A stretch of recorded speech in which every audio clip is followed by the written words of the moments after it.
ফুলের রং লাল হওয়ার পিছনে আসলে দায়ী হচ্ছে প্লাস্টিড, প্লাস্টিক নয় কিন্তু প্লাস্টিড। এটা হলো এক ধরনের গুরুত্বপূর্ণ কোষ অঙ্গাণু যেটা উদ্ভিদ কোষের সাইটোপ্লাজমের মধ্যে থাকে। এই প্লাস্টিড ডবল মেমব্রেনযুক্ত হয় আর এর মেইন যে কাজ সেগুলো হলো খাদ্য উৎপাদন করা, সঞ্চয় করা এবং উদ্ভিদের বিভিন্ন অঙ্গের কোষের রং পরিবর্তন করা। তো প্লাস্টিড এটা তার মধ্যে থাকা কিছু রঞ্জক পদার্থ বা পিগমেন্ট বা ন্যাচারাল কেমিক্যাল বলা যেতে পারে, এগুলোর সাহায্যেই এই কাজটা করে থাকে। তো প্লাস্টিড মেনলি তিন ধরনের হয়ে থাকে: ক্লোরোপ্লাস্টিড, লিউকোপ্লাস্টিড আর ক্রোমোপ্লাস্টিড। First, chloroplastid. এটি সবুজ বর্ণের জন্য দায়ী, কারণ এর মধ্যে ক্লোরোফিল নামের একটি রঞ্জক পদার্থ থাকে। এটা ফটোসিনথেসিস বা সালোক সংশ্লেষে অংশগ্রহণ করে, খাদ্য উৎপাদন করে। দুই হচ্ছে লিউকোপ্লাস্টিড। এটি সাধারণত বর্ণহীন হয়। তো এর যে মেন কাজ, এটা হচ্ছে খাদ্য সঞ্চয় করে রাখাই এর প্রধান কাজ। 3 নম্বর হচ্ছে ক্রোমোপ্লাস্টিড। মূলত এটাই উদ্ভিদের বিভিন্ন অঙ্গের রঙের জন্য দায়ী, অর্থাৎ রঙের পরিবর্তনের জন্য দায়ী। তো এই ক্রোমোপ্লাস্টিডের মধ্যেই বিভিন্ন রকমের রঞ্জক পদার্থগুলি থাকে, যেমন অ্যান্থোসায়ানিন, ক্যারোটিনয়েডস বা ফ্ল্যাভোনয়েডস। তো এগুলোই উদ্ভিদের বিভিন্ন অঙ্গের রঙের পরিবর্তনের জন্য দায়ী।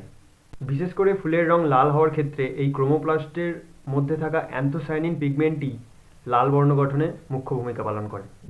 এটার কারণেই কিন্তু উদ্ভিদের বিভিন্ন অঙ্গের রং, যেমন ফুল, ফল বা কাণ্ডের বিভিন্ন অঙ্গের রং কিন্তু লাল হয়। তারপর যেমন আরেকটা রঞ্জক পদার্থ বললাম ক্যারোটিনয়েডস, তো এটার কারণেও গাজরের রং কমলা হয়। এরকম অনেক আছে, অনেক বিভিন্ন রঞ্জক পদার্থের কারণে বিভিন্ন উদ্ভিদের অঙ্গের রঙের যে পরিবর্তন সেটা বিভিন্ন রকমের হয়। কিন্তু এই রঞ্জক পদার্থ ছাড়াও উদ্ভিদটা কীরকম পিএইচ যুক্ত মাটিতে জন্মাচ্ছে, মানে মাটিটা আম্লিক নাকি ক্ষারীয় নাকি প্রশম, তারপর সেখানকার উষ্ণতাটা কীরকম, পরিবেশটা কীরকম, তো এগুলোর ওপরও কিন্তু নির্ভর করে।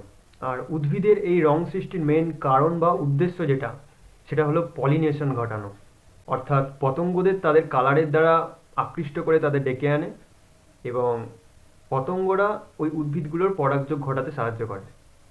মানে আরও সহজ ভাষায় বলতে গেলে পতঙ্গরা তাদের ওই অ্যাট্রাকটিভ রঙের দ্বারা আকৃষ্ট হয়ে তাদের জনন ঘটাতে বা বংশবিস্তার ঘটাতে বা বলা ভালো নতুন উদ্ভিদ সৃষ্টিতে সহায়তা করে। তো ফুল কেন লাল হয় বোঝা গেল নিশ্চয়ই।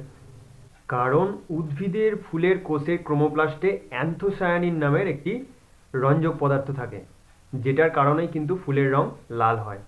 তো আশা করি এই ভিডিওটা দেখার পর আর কেউ জিজ্ঞেস করবে না, আর যদি কেউ জিজ্ঞেস করেও থাকে তাকে এই ভিডিওটা নিশ্চয়ই শেয়ার করবেন বা দেখার সুযোগ করে দেবেন। অ্যান্ড লাস্টলি, আমার এরকম উল্টোপাল্টা বিভিন্ন রকমের ভিডিও যদি ভালো লেগে থাকে তাহলে অবশ্যই আমার ফেসবুক পেজ ট্রি হাউস এবং আমার ইউটিউব চ্যানেল জিন অফ ম্যাডনেস, তো পেজটিকে ফলো এবং চ্যানেলটিকে সাবস্ক্রাইব করতে ভুলবেন না। এবং এই ভিডিওটা কারা শেয়ার করবে আমি জানি না, কিন্তু বোটানির যারা স্টুডেন্ট তাদের কিন্তু শেয়ার করতেই হবে।